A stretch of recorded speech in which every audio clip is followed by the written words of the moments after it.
Você está ouvindo o Loopcast, o podcast do Colégio Estadual Luciano Passos, em Cruz das Almas, Bahia, feito por e para estudantes. Loopcast! Fala galera, sejam todos muito bem-vindos ao Loopcast. Me chamo Rodrigo de Souza, sou licenciado em Biologia pela UFRB, atuo hoje enquanto professor de Comunicação e Marketing aqui no CELUP, como oficineiro pedagógico.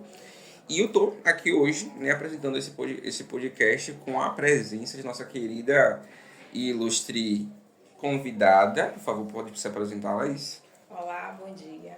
Bom dia, pessoal. Meu nome é Laís Maria Passos.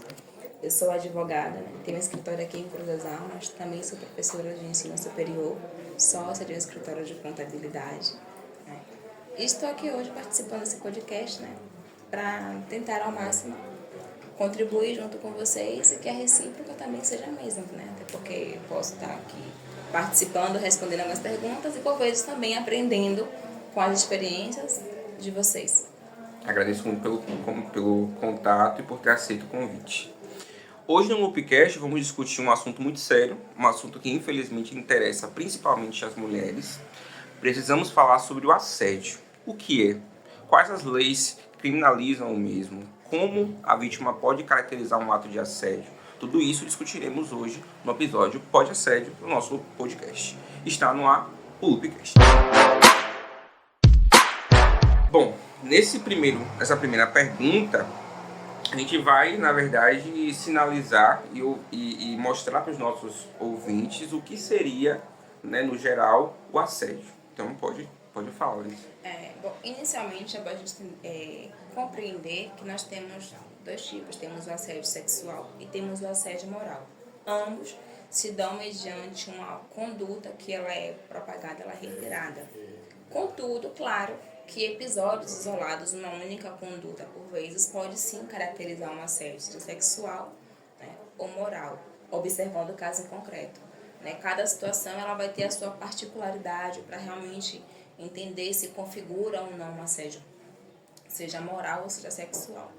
O assédio moral, ele se dá mediante a conduta propagada no tempo, reiteradas.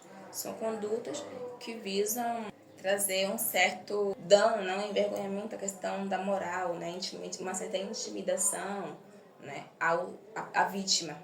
Essa conduta, por vez, tamanha propagação, ela pode repercutir no desempenho profissional da vítima. Essa conduta ela pode ser praticada mediante comportamentos, atos, palavras, agressões, bilhetes, torpedos, Nessa era tecnológica que nós estamos vivendo, tem o WhatsApp, as mensagens enviadas.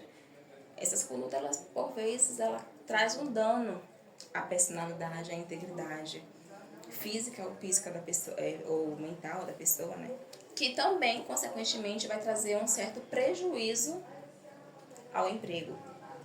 Sim. Considerando que a pessoa que ela sofre de um assédio moral, ela não vai conseguir desempenhar o seu papel profissional na medida em que desempenhava antes ou que se espera. Consequentemente, vai afetar também o seu vínculo com os demais colegas, porque o seu rendimento, consequentemente, pode reduzir. Então, pode, por vez, sobrecarregar os demais, a equipe, bem como pode aumentar um número de apresentações de atestado médico, porque em razão do dano que ela sofreu, psicológico ou físico, vai haver a necessidade de uma presença com médicos, psicólogos, psiquiatras ou outros da área, dentro do caso da necessidade da vítima.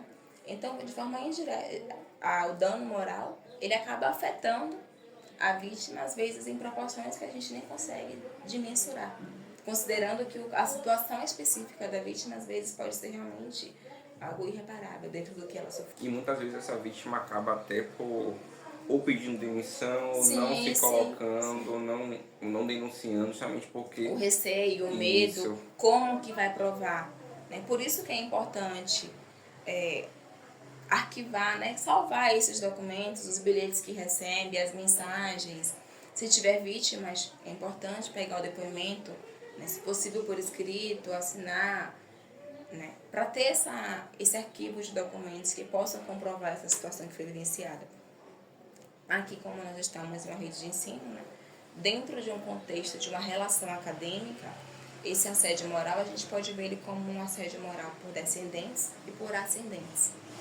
O assédio moral por descendente é quando o autor, aqui no caso a gente fala, o autor é quem pratica o assédio, né? Quem foi que deu causa, quem realizou a conduta do assédio, quem foi que teve um comportamento excessivo, palavras, verbais, atos que deu origem. Por descendente a gente vai ter quando é o professor ou a professora, o diretor ou a diretora, o vice-diretor ou a vice-diretora, o funcionário ou a funcionária para com o aluno. Então, quando aqui nesse caso, nessa questão, a gente vai ter por descendente. Como seriam essas agressões? Um exemplo são os comportamentos vexatórios, a exposição do aluno, a correção de prova de forma diferenciada, a cobrança excessiva que não condiz com os outros. A cobrança não é a mesma. A gente vai ter tem uma certa diferença ali nas abordagens, né? Nas perguntas, quando a apresentação de trabalho, aquela exposição para ter que ir a público, né, falar. Então, tem essas questões que podem configurar aqui, né? Claro que, eu volto a dizer, a gente não vai generalizar e dizer que sempre, se acontecer uma ou duas situações, que é um assédio moral. Não, até por vezes, se for um episódio isolado, ele nem sempre vai ser caracterizado como um assédio moral, mas ele pode ser visto como um dano moral. Sim. Não um assédio, mas um dano. Já que para o assédio a gente vai ter que ter essa prática reiterada. Para o dano moral, no único episódio ele pode configurar. Mas dependendo do episódio, ele pode também não ser mais dano e sim um assédio moral. Laís, se por exemplo, esse assédio for entre professores, do tipo, outro professor está ali o tempo todo falando do trabalho do outro, depreciando, isso não só para ele, mas também na frente dos outros colegas. Isso também pode ser considerado assédio moral? Com assédio moral. Porque nem sempre vai ser somente entre professor e aluno. Pode ser professores, diretores, né? Aqui o vínculo, a hierarquia entre as funções. Então a gente pode ter. E o ascendente vai ser o reverso. É quando o aluno ele tem essa conduta para com o professor, a professora, diretor, diretora, o funcionário ou a funcionária. Sim. Então é o reverso. Como são as desobediências, né? As importunações na sala de aula, atrapalhar o desempenho, o professor desenvolver o seu trabalho, o desrespeito. Né? Aquela um tanto quanto muito excessiva. Né? Ver que foge ali daqueles limites, né? Do respeito com a hierarquia. Porque existe a hierarquia, né? Entre professor e aluno, respeito na sala de aula. Tem que ter o cuidado com essa relação, né? E verificado quando realmente pode acontecer. Porque há casos também que o aluno ele excede e aí o professor ele pode ser a vítima de um assédio. De um passado assédio a gente moral. tinha... Perfeito. De um passado a gente tinha, por exemplo, castigos como ajoelhar no milho, palmatória. Hoje, infelizmente, né, na verdade, as questões são muito mais sensíveis. Se a gente, por exemplo, a gente não pode falar como eu trabalho também com o Ensino Fundamental 2, a gente precisa ter muito cuidado com o que falar com os estudantes e como tratar, até no próprio tratamento físico, né? Porque realmente tudo pode ser configurado como assédio ou algo pior, e aí o seu nome enquanto professor ou enquanto estudante também até acabar... você reverter até você tentar explicar, provar que não, né, que não foi aquilo, o estrago já foi feito. O estrago já foi feito. Claro que por vezes você consegue reparar, mas dentro de uma proporção, a forma negativa, o alcance que toma, por vezes é infinitamente maior do que quando você tem pedido de desculpas, ou você consegue provar que não foi aquilo que aconteceu. Por vezes, o estrago já foi feito, já aconteceu a demissão, uma exoneração, né? A necessidade, como eu falei, a questão da integridade psicológica, um acompanhamento psicológico, o uso de medicamentos, a apresentação do atestado médico, o comprometimento curricular, o prejuízo no ensino. O aluno ele não vai conseguir retribuir, ele vai ter o receio em estudar com aquela disciplina, o receio de ter que ir para a sala de aula, o medo, então afeta de modo geral uma gama, uma cadeia de atos muito maior do que a gente consegue imaginar. Já com relação ao assédio sexual, ele foi introduzido no ordenamento jurídico brasileiro em 2001. salvo engano, pela Lei 10.224, que inseriu no Código Penal brasileiro o artigo 216-A, que vai tratar justamente sobre o crime assédio sexual, né? Que por vezes, diferente do que muita gente pensa, popularmente acredita, ele tem uma interpretação, né? Ele tem mais limitada, até mesmo por conta do princípio da legalidade, que é o princípio basilar do ordenamento jurídico. Então, eu vou atentar-se ao que está previsto no Código Penal. Então, o que é que diz o Código Penal, o artigo 16A? Ele fala pra gente o seguinte: constranger alguém com o intuito de obter vantagem ou favorecimento sexual, prevalecendo-se o agente da sua condição de superior hierárquico ou ascendência inerentes ao exercício de emprego, cargo ou função. Isso que é o assédio sexual. Então, é quando a pessoa utiliza-se do seu poder hierárquico de superioridade para obter vantagem. Então, causa um constrangimento para obter vantagem sexual. Sim. Né? Como assim? Utiliza-se do seu emprego, da sua função, para constranger alguém, né? A prática de um ato sexual. Sai um filme dos Estados Unidos se não me engano, foram 4 ou 5 jornalistas que estavam denunciando assédio do diretor do jornal, né? E que, inclusive, a pessoa era muito famosa. Então, foram 4 mulheres, entre algumas atrizes, que iriam. Faz todo um conjunto de pessoas para lutar contra esse cara que estava lá assediando, porque tudo que ele fazia era realmente pedindo a questão sexual em troca. Sim. Esqueci o nome do filme. E, infelizmente, é mais comum do que a gente imagina. Sim. E aí a vítima tem aquela questão do cargo, né, da hierarquia, e acaba que oprime. E o efeito é ainda mais devastador, porque a gente está falando de uma questão de sexualidade, então tem uma intimidade com o corpo. Né?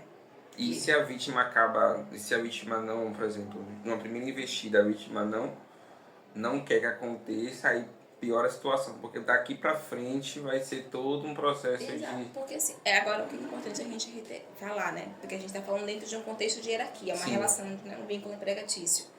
Se por vez tem essa relação, né, empregado e empregador, a aceitação, não há recusa, não há o medo, a gente não pode falar em assédio. Porque se houve um convite, né, ainda que focando no sentido do interesse do ato sexual, e ao interesse, sem qualquer tipo de constrangimento, de recusa, aí a gente não vai falar em assédio, porque há o interesse possivelmente também pela outra parte. Sim. Mas deixar claro que a gente tem que atentar-se a essa questão. Porque senão a gente fala que toda vez que dentro de uma relação de hierarquia, alguém saiu, teve um ato sexual, uma relação com o professor. Não, eu não digo nem essa questão do cargo, teve uma relação com alguém sexual com alguém, assédio não. Tem que ser analisado dentro de um contexto, né? Se o interesse for recíproco no sentido da relação, né? Mas se porventura houve ali, porque olha o que fala o Código Penal pra gente: constranger. Se houve o constrangimento, que configura assédio. Dentro de uma questão de um assédio sexual, configura assédio sexual. Vamos para a segunda pergunta. A gente agora já está inteirado do que é assédio, tanto moral como sexual. E é específico para a gente o assédio moral, porque vai envolver relação entre pessoas, mesmo que não tenha um interesse sexual, mas ainda assim causa prejuízos psicológicos, né? O assédio sexual em específico, ele pode ser equiparado com um crime de estupro? Essa pergunta, quando estava analisando, para mim foi um tanto até quanto bem específica, né? Até parabenizo quem elaborou, porque pelo seguinte, a gente viu, né? Eu comentei com vocês que a gente vê do Código Penal a respeito do assédio. Assédio sexual, assim como o estupro, tem previsão específica no Código Penal. O estupro está lá no 213, o assédio no 216. São condutas específicas. Então, quando eu estou diante de um assédio, não quer dizer que sempre estou diante de um estupro e vice-versa. Mas claro que pode acontecer de uma conduta ser iniciada, aquela situação, iniciar em um cenário de assédio sexual e terminar com estupro. A pessoa, ela é convidada a conseguir um cargo, não aceita, mas ainda assim é forçada a... E se tiver, né, que diz aqui, o que fala pra gente o Código Penal acerca do estupro, até pra gente conseguir entender um pouco melhor.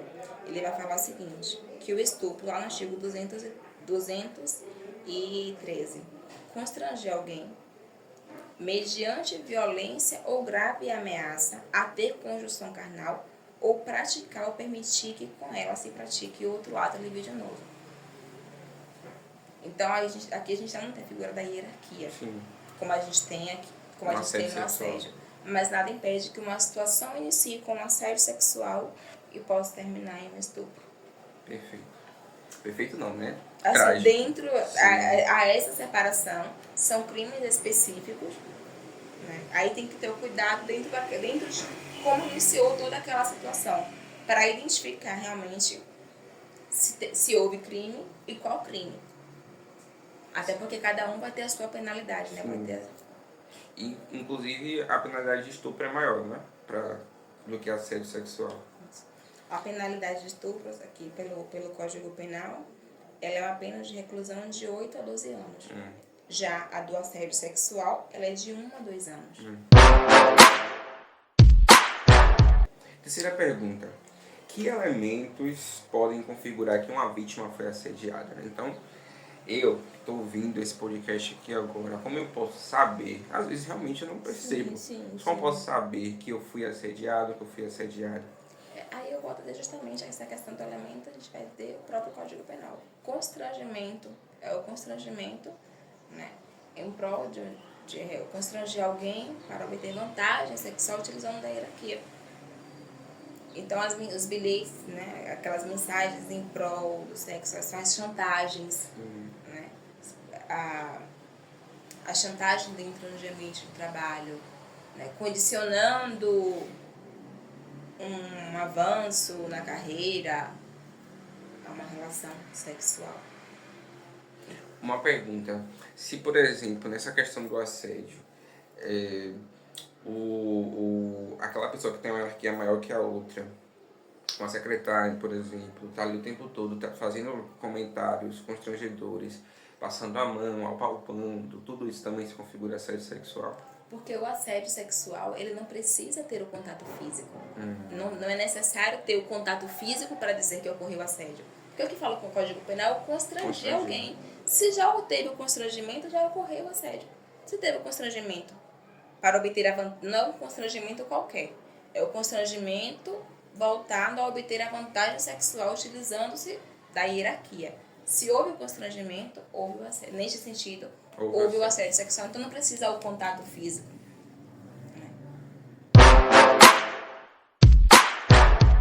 E aí uma pergunta a mais também para que a gente consiga se inteirar. Como é que a gente pode denunciar o crime de assédio? Pode ser noticiado a Ministério Público, delegacia, dentro do ambiente acadêmico.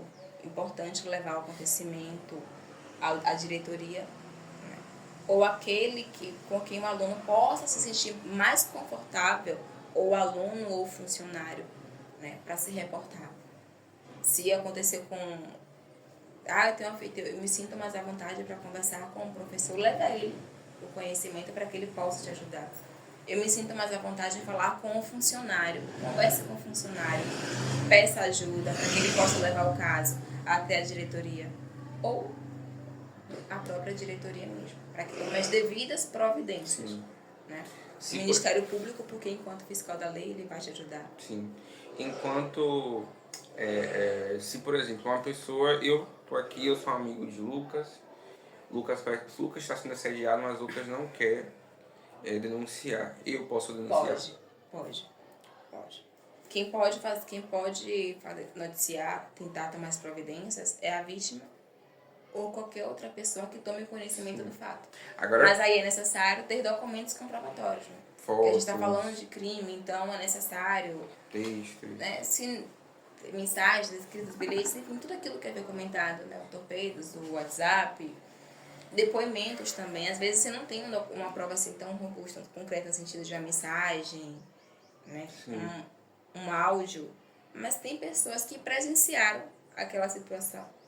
Agora, então, para a justiça, se eu, por exemplo, estou ali no meu ambiente de trabalho, eu começo a gravar o que está acontecendo para a justiça, isso poderia me incorrer algum tipo de dano para mim?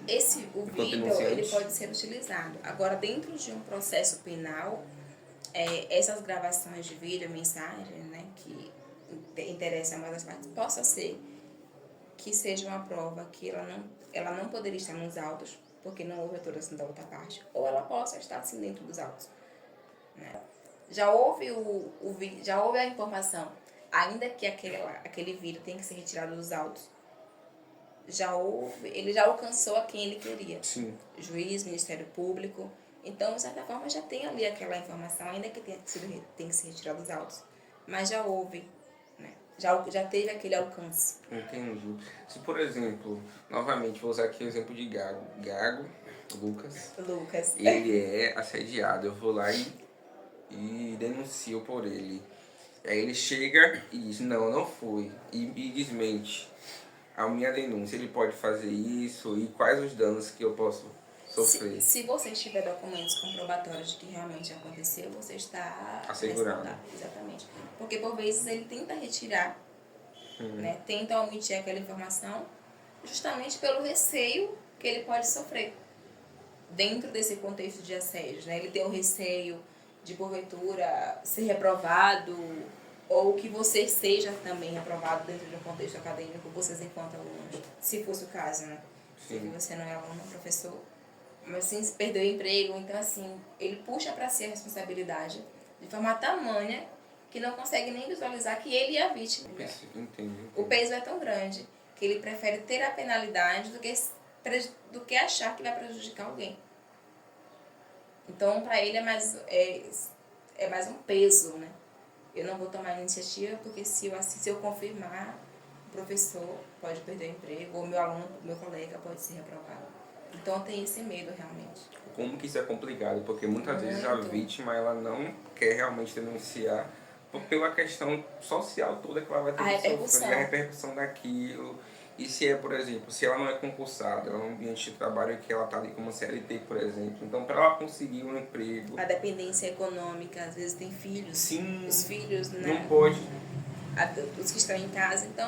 Acaba aguentando calada para ter que trabalhar. O sofrimento ainda acaba sendo maior, porque sim, sabe que está errado, sabe que aquela conduta está errada, que ela é vítima, mas ela tem o receio de tomar as providências por conta das possíveis sanções que ela pode sofrer, sendo que não, né?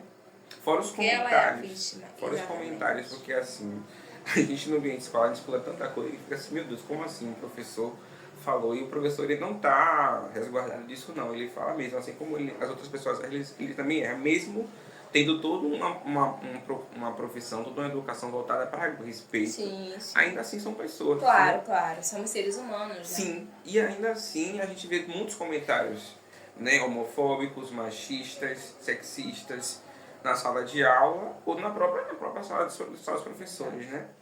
E aí é importante que o pessoal que esteja ouvindo o podcast hoje saiba, né? A importância de você denunciar, mesmo com todos esses problemas, você é a vítima nesse caso. A gente não pode acabar defendendo o agressor, o papel de autor, vítima, né? É da vítima, ela é a vítima. Ela não pode se culpar, nem se sentir culpada por conta disso. Já basta o que ela vivenciou e o que ela está vivenciando por conta daquilo. E às vezes o agressor até se resolve disso, que ele sabe que ela não vai falar para continuar as agressões. Exatamente. Nossa última pergunta, e aí também já foi respondida no caminhar, mas só para a gente fechar. O que a gestão escolar, professores e funcionários podem fazer para prevenir ou coibir o assédio na unidade escolar?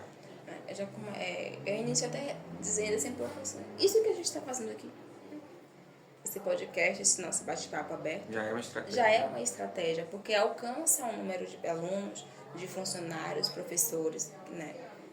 Palestras, eventos, cards, né? Um olhar mais atencioso para um aluno, né? Aqui dentro da hierarquia, né? O responsável maior, ele identificou o caso, chegou para ele tem que reportar. Ele tem que dar seguimento, né? Ele não pode engavetar, ele tem que ter iniciativa. Caso ele não faça ideia conivente. Por isso até porque, assim, se nada o faz, os outros que sofreram não vai reportar para ele, não vai comunicar a ele as situações também vivenciadas, porque vai achar que Não vai acontecer nada. não vai acontecer nada. Aí vai ser mais um medo, né? Eu não vou comunicar porque não aconteceu, aí vai ser sofrimento, aquele retraído, calado. Também eu digo que a escola é uma microsociedade onde vai acontecer tudo que acontece lá fora. Então vai acontecer assédio, vai acontecer racismo, pode até acontecer estupro. E às vezes isso nunca vai chegar no ouvido da diretora, no ouvido da coordenadora, no ouvido de quem quer que seja, da polícia, etc. Porque a pessoa se retrai. Ela não quer que isso seja externado e seja ali constrangida ainda mais aquela situação. A questão da exposição da vítima. Sim. É o medo de como que vai levar essa informação em casa, como que vai falar com o pai, com a mãe, com a irmã, com a avó, o que aconteceu. Sim. É o medo. E o medo também no sentido de dizer que aconteceu porque você deu espaço. Não existe isso de que aconteceu assédio porque o assediador achou que tinha um espaço. Não existe espaço para assédio. Em lugar algum, não pode nem deve existir espaço para assédio. Aconteceu, estamos entre autor e vítima. Só mais uma coisa, né? Eu assisto várias séries e toda vez que tem um podcast eu indico série para o pessoal assistir. Então assistam Lei e Ordem, é uma série que tem na Netflix, mas tem também em outras redes, outros sites. E Lei e Ordem é uma série que ela é voltada mais para casos que envolvam estupro, né? E violência sexual. E aí, um desses episódios era tão barril a série, porque específico era com crianças, acontecia mais com crianças. Pais, tios, primos, vizinhos, pessoas com quem eles confiavam, né? E um desses episódios tinha um cara que ele era treinador de futebol americano. Então ele estuprou 50 crianças ao longo de um ano. E ele guardava souvenirs dessas crianças que ele estuprava. Então ele tinha um boné de cada criança que ele estuprou. E aí quando o pessoal, né, dessa série precisou dele para poder descobrir outro caso que estava acontecendo, ele foi, sempre quando eu falo me dá repulsa, ele foi cheirando os bonés de cada criança e lembrando de cada uma delas e falava o nome, o que aconteceu e como aconteceu. E realmente é uma pessoa doente, e aqui eu não estou querendo colocar a culpa na doença e nem fazer apologia, porque ainda assim é errado. É uma pessoa doente com distúrbios, uma pessoa que precisa realmente ser estudada. Eu estou falando isso sério, de realmente ser estudada. E aí ela fala com gosto, chega a salivar do que ela fez com aquela criança, como fez, quando fez, e o que aquela criança sentiu. Aí, aproveitando que o Rodrigo comentou acerca da série, né, não é série, mas em termos de alcance pra gente, essa denúncia ela pode ser feita também mediante plataformas. Temos hoje um site que é o Fala BR, que é justamente para isso. Sim. E, salvo engano, também tem um aplicativo, que é o Fala Brasil, que as denúncias elas podem ser feitas dentro dessas, né, plataforma aplicativa. Agora, tentando-se que é necessário, porque quando a gente fala de crime, né, é a questão das comprovações, até para você se resguardar. Nós daqui pelo Picast agradecemos muito o aceite ao convite, Laís. Foi assim sensacional, muito importante falar desse assunto. Muita gente que está ouvindo aqui hoje o podcast pode ser que não sabia e agora que sabe, se está passando por essa situação, se já foi assediada, ou se sabe de um colega, um amigo, um pai, uma mãe, um tio, uma vizinha que está passando por esse processo, é importante que você encaminhe. Se for no ambiente de trabalho, ainda mais, procure principalmente, né, e tenha dúvida de que aconteceu, quer uma consultoria jurídica, uma orientação, procure um especialista em direito do trabalho. Sim. Né? Foi um cenário de um assédio sexual, procure um especialista em ciências criminais para que ele possa realmente estudar identificar, te ajudar a identificar e dizer como é que pode ser feito, né, soluções, como é que você pode fazer para resolver aquela questão. Na escola, procura a diretoria acadêmica. Se aconteceu dentro de a hierarquia, o autor foi a diretoria, procure o órgão superior, a secretaria, converse com alguém. Só não deixe impune, leso e ser mais um caso. É isso, pessoal. Por hoje é só. Agradecemos muito a todos os ouvintes que estão aqui presentes. Nos sigam nas redes sociais, do Loopcast Oficial. E até a próxima quinta-feira. Até mais. Você acabou de ouvir o Loopcast, o podcast do Colégio Estadual Luciano Passos, em Cruz das Almas, Bahia, feito por e para estudantes. Loopcast!